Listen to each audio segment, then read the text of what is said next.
안녕하세요. 임고 원포인트입니다. 이번 시간에는 2차 시험 정석 시리즈의 마지막, 바로 수업 실현에 대해 이야기해 보려고 합니다. 2차 시험 수업 실현 준비는 이걸로 끝이고요. 바로 여러분들께서 실전에 돌입하면서 연습하시면 되겠습니다. 우선 심층 면접과 마찬가지로 지역마다 약간씩 차이는 있습니다. 그래서 반드시 세부적인 시험 방법을 2차 시험 공고를 통해 반드시 확인을 하셔야 됩니다. 꼼꼼하게 밑줄 그어가면서 직접 읽어야 돼요. 누가 전해주는 내용 듣지도 마시고 여러분들께서 직접 뽑아서 여러분들 손과 여러분들 눈으로 읽어야 됩니다. 누구도 책임져 주는 사람 없다고 얘기했어요. 처음 시작할 때의 마음은 우선 2차 시험의 꽃이라고 수업 시간을 생각해 주면 좋겠어요. 먼저 수업 같은 경우에는 구상실에서 조건에 맞게 구상한 내용을 바탕으로 시험실에서 시험을 보면 되고요. 바로 그 자리에서 앉아서 서울 같은 경우에는 반성적 성찰, 그리고 경기 같은 경우에 수업 나눔이 진행이 됩니다. 처음에 이제 이 반성적 성찰이란 말이 참 웃겼던 기억이 나요. 반성과 성찰 뭐가 다른 말이지? 싶었지만 우리는 수험생이니까 크게 의문을 갖지 않고 진행을 합니다. 네. 그런데 이런 면접이 전혀 부담스러운 게 아니에요. 뭐 우리가 심층 면접 볼 때처럼 그렇게 준비할 거는 크게 많진 않고요. 수업 실현에 또 했던 조건을 다시 떠올리면서 자기 수업의 내용을 복기하는 느낌이 강합니다. 그래서 약간의 만능틀과 또 심층 면접 준비하면서 얻었던 그런 시책 용어를 첨가해서 말을 하면 돼요. 그럼 스터디 방법은 지난 2차 시험을 시작하기 전 준비 영상에서 소개했듯이 전 6명이서 스터디를 했고 매일 3명씩 인원을 랜덤으로 뽑아서 모였습니다.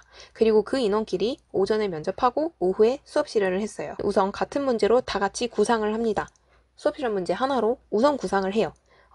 주의할 것은 반성적 성찰은 마치 심층 면접에서의 즉답형과 같아서 수업 실현이 끝난 다음에 의자에 앉아서 파일을 열어 문제를 확인하고 구상할 시간을 잠시 가진 뒤에 답변을 합니다. 그러니까 머리로 하는 구상이죠. 그래서 이때는 같이 구상을 하지 않아요. 그러니까 수업 실현 문제만 구상을 하는 거죠. 이렇게요. 그리고 시간이 다 끝나면 한 사람씩 돌아가면서 수업 실현을 합니다. 나머지 사람들은 또 포스트잇에 피드백 내용을 적죠. 앉아서 반성적 성찰 또는 수업 나눔을 진행합니다. 이때도 잠시 생각할 시간을 가진 뒤에 답변 드리겠습니다 하고 진행하면 되기 때문에 실제 말하는 시간은 그렇게 오래 되지는 않습니다. 오히려 내 수업에 대해 할 말이 많아서 이것도 약간 시간이 전 부족했던 기억이 나요. 그리고 이렇게 돌아가면서 수업 실현과 반성적 성찰 혹은 수업 나눔을 진행하면 됩니다. 그리고 이걸 매일 반복하면 돼요. 매일 반복하면 됩니다. 피드백 할 때는 심층 면접과 마찬가지로 크게 내용과 태도 측면으로 나누어서 피드백을 해주면 좋은데 반드시 1순위는 조건 만족이에요. 제가 과정한 때도 말씀을 이미 드렸지만 수업엔 정답이 있지가 않습니다. 그런데 우리는 선발을 해야 하기 때문에 조건을 넣어서 정답이 있는 수업을 만들죠. 그렇기 때문에 반드시 조건을 만족을 시켜야 됩니다. 그리고 피드백 해주는 스터디원들도 조건을 얘가 만족을 시켰나를 먼저 확인을 해주세요. 그게 되어야 이런 활동이 좀 부자연스럽다, 좀 다른 활동이 어떨까, 이런 좀 심층적인 이야기가 가능한 거지, 그것 전에 조건도 만족시키지도 않았는데 수업 이런 활동 내용을 좀 바꿔봐라, 이런 거는 좀 저는 부적절하다고 생각해요.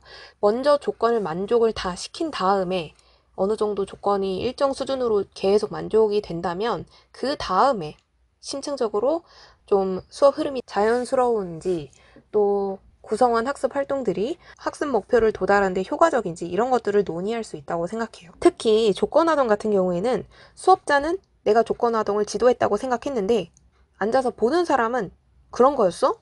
이렇게 모르는 경우도 있거든요. 이런 조건 어필 같은 것도 같이 고민을 해봐도 좋습니다. 그래서 1순위는 조건이고 2순위는 또인 거죠. 문 열 때부터 걸어서 인사하고 앉아서 시험 보고 당황할 때 어떤 태도 보이는지, 시간 관리 제대로 하는지, 또 다시 앉아서 구상하고 면접 보고 일어나서 인사하고 걸어서 나가고 문 닫고, 즉 문 열고 문 닫는 모든 순간이 다 평가에 들어간다고 생각하세요. 그 외에도 강하게 서로를 키우셔야 되는데 이게 무슨 표정인가 싶죠. 실제로 제가 수업 실험 봤을 때도 이런 사람들이 있었어요. 평가관이 이런 경우가 있었어요. 그러니까 제 실제 썰을 들려드리면 전 크게 3명이 앉아 계셨는데 가운데 분은 제가 들어가서 인사할 때부터 나올 때까지 한 번도 고개를 안 들고 계속 푹 숙이고 계셨고요. 왼쪽 분은 계속 뭐야 이렇게 힘들어가는 표정, 아니면 가운데 이 남자애처럼 쟤 뭐지? 이런 표정이었고요. 진짜 이런 표정이었어요. 그리고 오른쪽 분은 굉장히 막 인자하게 저를 쳐다봐 주시면서 그래 약간 이런 표정이었어요. 그래서 약간 오른쪽 분만 계속 보고 했던 기억이 나는데 여러분들 어떤 분들을 만날지 몰라요. 서로를 약간 좀 강하게 키워주세요. 면접 준비할 때도 마찬가지인데 저 심층 면접 때는요 계속 얘가 지금 무슨 소리를 하는 거지? 눈을 이렇게 막 굴리면서 하는 경우도 있었는데 그래 잘 모르겠니? 내가 더 친절하게 설명해 줄게 이렇게 막 더 예시를 들어가면서 더 적극적으로 전했거든요. 그래서 어떤 사람을 만나더라도 당황하지 않고 더 적극적인 그런 열심히 하는 태도를 보여주기 위해서는 미리 사전에 사실 이런 것도 준비가 다 돼야 된다는 거죠. 여러분들 서로 이렇게 스터디원이라고 항상 이렇게 예쁘게 들어주지 마시고 이런 표정 지어주세요. 저희는 서로를 강하게 키워야 된다고 생각을 해서 막 팔짱 끼고 보고 막 고개 계속 막 갸우뚱갸우뚱 막 한숨 푹푹 쉬고 딴짓하고 집중 못하는 척하고 이런 연기를 좀 했습니다. 그럼 이제 본격적으로 좀 설명을 드리면요. 구상지를 잘 써야 돼요. 저희가 A4 용지를 크게 4등분해서 이렇게 쓰는데, 그래서 저 같은 경우에는 수업실은 무조건 활동 2개 했어요. 이게 이제 구상지 쓰기도 편하고 시간 관리에도 편하기도 했거든요. 하나씩 보면요. 우선 의도인데요. 의도 저는 학습 목표, 활동, 기대하는 교육적 효과, 평가 계획 크게 이렇게 4덩이로 나눠서 적었습니다. 그리고 아래 보시면 제가 작성한 의도 만능틀인데요. 이 의도 1분이 있을 때도 있고 없을 때도 있어요. 그래서 이걸 항상 있는 채로 준비를 했다가 실제 시험 현장에서 의도를 말하라는 조건이 없는데 그냥 말하는 경우도 있어요. 그러면 나는 1분을 손해본 거죠. 네, 그리고 굉장히 당황하실 거예요. 뭐지? 왜 수업 안 하지? 약간 이렇게 생각하실 수 있습니다. 그래서 제가 항상 얘기하잖아요.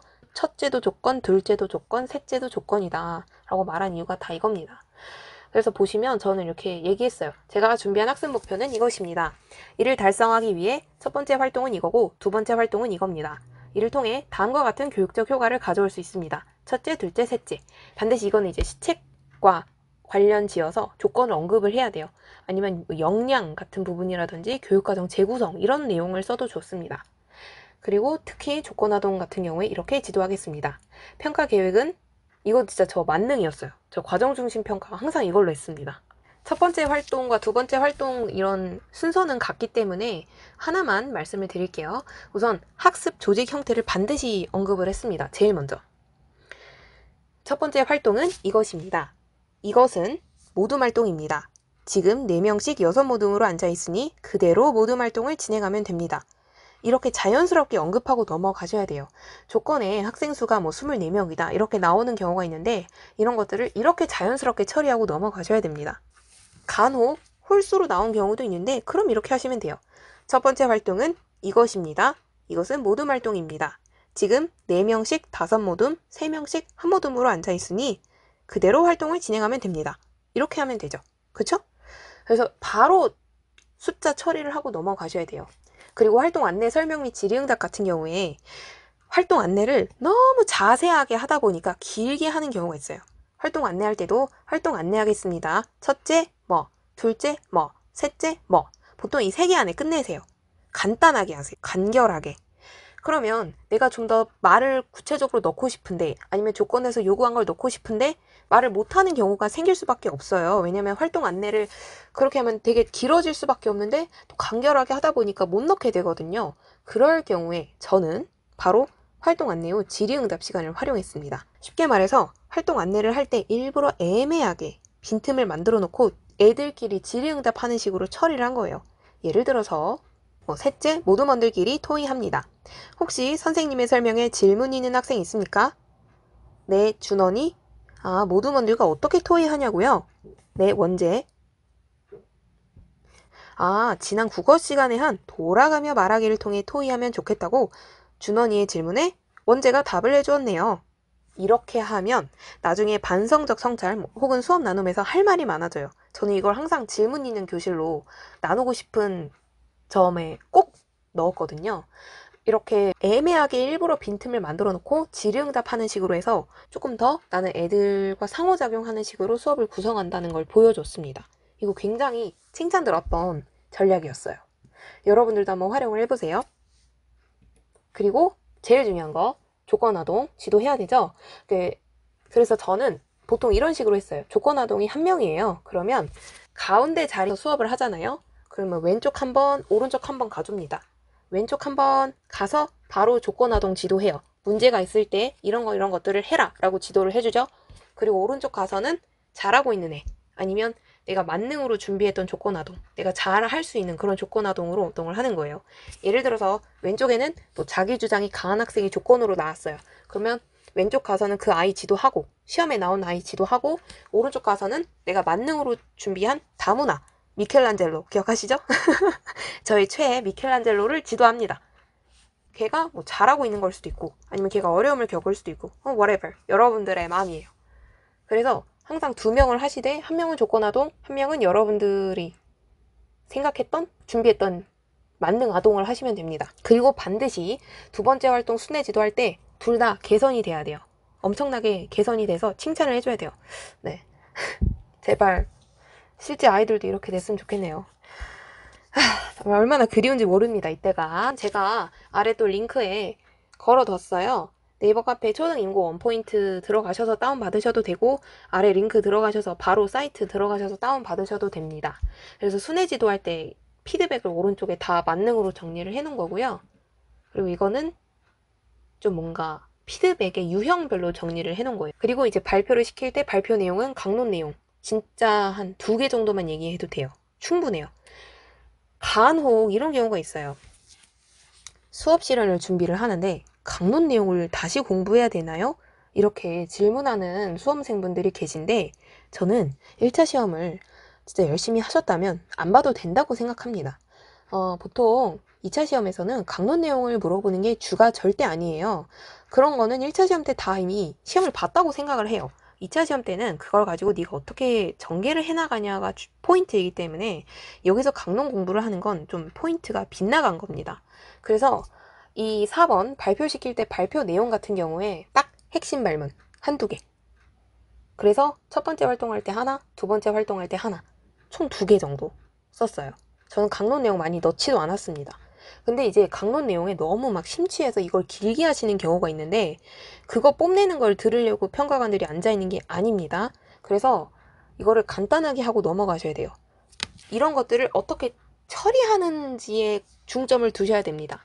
뭐 예를 들어서 강론 내용에 대해서 아이들이 뭐 잘못 알고 있어. 그럴 때 어떻게 지도하는지, 이런 것들을 본다고 생각하시면 돼요. 조금 포인트가 다르죠? 그래서 강론 내용에 너무 심취하면 수업 실현 시간도 초과되고 제대로 보여줄 것도 못 보여줍니다. 그래서 좀 적당히 하셔야 돼요. 적당히. 그리고 평가 계획 만능이죠. 저희 이제 보통 활동 1 끝나고 자기평가, 활동 2 끝나고 상호평가. 그래서 첫 번째 활동 끝나고는 태도 측면을 했다면, 활동 2 끝나고는 내용 측면을 한 거죠. 이게 제 실제 수업 실현 만능 틀입니다. 한번 살펴보시면 좋을 것 같아요. 그러면 하다 보면 궁금해지는 것들인데, 첫 번째 활동 개수. 저는 정말로 2개를 추천합니다. 더 길어지면 진짜 시간 초과해서 다 못 보여줘요. 말도 너무 빨라지고, 그래서 적당한 말의 속도와 여러분들이 준비한 그런 상호작용하는 그런 교사의 모습을 보여주려면 진짜 2개를 추천합니다.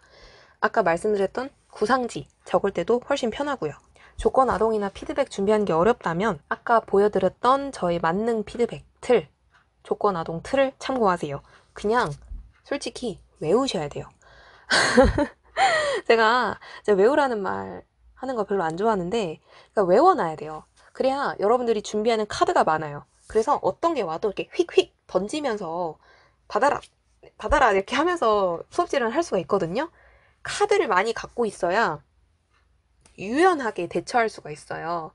그런데 그걸 안 외우고 그냥 하려고 하다 보니까 힘든 거예요. 외우세요. 죄송합니다. 외우세요. 3번째. 저 이거 가지고 진짜 할 말이 많거든요. 저도 그랬고 작년에 애들 피드백 해주면서도 진짜 많이 들었던 질문인데, 유튜브 찾아보니까 화려하신 분들이 너무 많다. 근데 나는 그렇지가 못한다. 막 활동명도 귀염 뽀짝하게 하는 경우 많던데 나 어떻게 해야 되냐. 이런 질문 진짜 많아요. 저도 이런 고민 많이 했거든요. 제 강의를 계속 들어보신 분들도 알겠지만, 저도 또 수업 실현하면서, 아니면 지금 발령 나서 수업하면서도 굉장히 많이 듣는 말인데, 저는 차분하단 말을 정말 많이 들어요. 그래서 그렇게 재밌게 하시는 분들을 보면서 아, 난 진짜 저렇게 못하겠다 이런 생각을 많이 했거든요. 무엇보다 저는 1차가 좀 안정적으로 나왔기 때문에 2차는 그냥 남들만큼만 하자가 목표였기도 했어요. 그래서 저의 성향도 그랬고 점수도 그랬고 그래서 그냥 차분차분하게 또박또박하게 조건 잘 달성하면서 내용만 잘 전달하자가 목표였어요. 그리고 저는 제가 왜 면접관을 뭔가 웃겨야 되는지 제 스스로가 잘 납득이 안 갔고 저는 성향이 T예요, T. 그래서 저 스스로 납득이 안 되면 행동을 하지가 않습니다. 그래서 또 괜히 도입에서 동기유발 신기한 거 하다가 아니면 학습 활동 이름 재밌는 거 하다가 뭐 저 진짜 별걸 다 봤는데 기차를 타고 여행을 떠났네요. 그래서 막 첫 번째 역에 도착했습니다. 막 뿌뿌 아 진짜 못하겠어. 이런 거를 하시는 분들도 계셨어요. 근데 문제는 그분들이 뭐냐면 그런 걸 하다가 시간이 부족해서 조건을 다 달성하지 못한 채 썰리는 거예요. 그러니까 그 수업실을 한창 하다가 그만 이런 소리를 듣는 거예요. 그런 동기들 또 후배들을 보면서 아 이런 거에 대한 진짜 강한 회의감이 들었습니다. 활동명, 학급 구호 이런 거에 집착을 하시는 경우들이 있는데 아, 제가 진짜 수십 명 보고 또 피드백 해봐서 알지만 그거 하나에 그 사람의 교육관이 솔직히 전혀 전달되지 않거든요. 제가 이렇게 가만히 앉아서 들으면 아 그냥 또 형식적인 구호인가 보다 그냥 아무 생각 없이 지나가요. 그리고 무엇보다 그런 구호나 활동 이름 같은 것도 다 비슷비슷해요. 차이점이 느껴지지가 않아요. 다 뭐 이래요. 함께, 행복, 성장, 사랑, 나눔, 배려 다 이런 거 들어가잖아요. 그러니까 본인은 창의적이고 또 본인의 교육관을 막 꾹꾹 눌러 담아서 만들었다고는 하지만 글쎄요. 귀에 잘 안 들어와요. 저를 보세요. 일단 그냥 담백하게 기름기 쫙 빼고 조건만 잘 만족시켜도 40점 만점에 39점 넘게 나왔습니다. 알겠죠? 그러니까 일단 제일 먼저 본인의 성향을 좀 객관적으로 파악을 하세요. 본인이 아나운서형인데 막 코미디언형을 도전하면은 본인 스스로가 일단 힘들고요. 보는 사람도 힘들어요. 보는 사람도 힘들거든요. 네. 그러니까 막 점수를 진짜 빼어나게 뒤집어야겠다라는 그런 간절함이 있는 분이 아니라면 솔직히 1.5배수 중에 반절 이상은 넉넉하시거든요. 그래서 그냥 아나운서형으로 그냥 가시는 것도 정말 저는 괜찮다고 봅니다. 본인한테 어울리지 않는 옷을 입어서 이상하게 보이는 것보단 그냥 그게 훨씬 나아요. 그리고 생각보다 코미디언 형이 많지가 않습니다. 거의 한 10명 중에 1명 거리예요. 그런데 본인은 아나운서형인데 막 코미디언형을 하고 있어. 진짜 어떻게 말씀을 드려야 될지 참 난감합니다. 그리고 유튜브에 올리실 정도면 굉장한 재능이 있는 분들이겠죠? 올리는 이유가 있어요. 잘 보여주기 좋으니까 올리는 거라고요. 그러니까 그거에 너무 자괴감 안 느끼셨으면 좋겠어요. 진짜로. 진심입니다. 알겠죠? 그 외에도 제가 작년에 약 20명 가까이 공식적으로 좀 피드백 해드리면서 느낀 것들을 정리한 게 있어요. 책을 통해 살펴보면서 수업 실현 준비하는 과정에서 꼭 도움을 받을 수 있도록 하면 좋겠습니다. 이건 약간 심층적인 내용들이니까 우선 제가 영상에서 소개해드렸던 방법대로 충분히 하시고 좀 공부하면서 아 이런 건 어떻게 해야 되지? 생각이 들 때 그때 한번 책을 펴서 확인을 해보시면 좋을 것 같아요. 네, 이렇게 해서 수업 실현은 이 정도로 해서 마무리 짓도록 하겠습니다. 지금까지 들어주셔서 너무너무 감사하고요. 다음 시간에는 신규의 관점에서 바라본 2차 시험과 관련 지은 현장 이야기, 그리고 최근에 바뀌고 있는 교육과정 변화 동향, 이런 것들을 소개해 드리도록 하겠습니다. 그럼 다음 영상에서 만나요. 그때까지 공부 열심히 해요. 그럼 안녕!